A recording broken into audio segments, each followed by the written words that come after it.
తోడుగా ఉండే వరమే నువ్వే ఇస్తే ఇంకేమి కావాలి జన్మకి.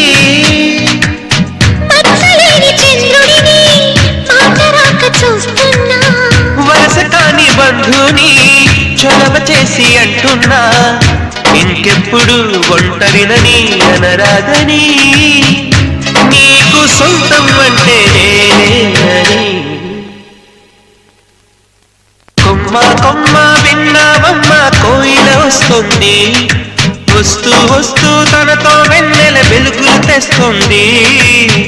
ఏవమ్మ మరుమల్లి తోరణాలు కడతావా, చిలకమ్మ ఎదురేగి స్వాగతాలు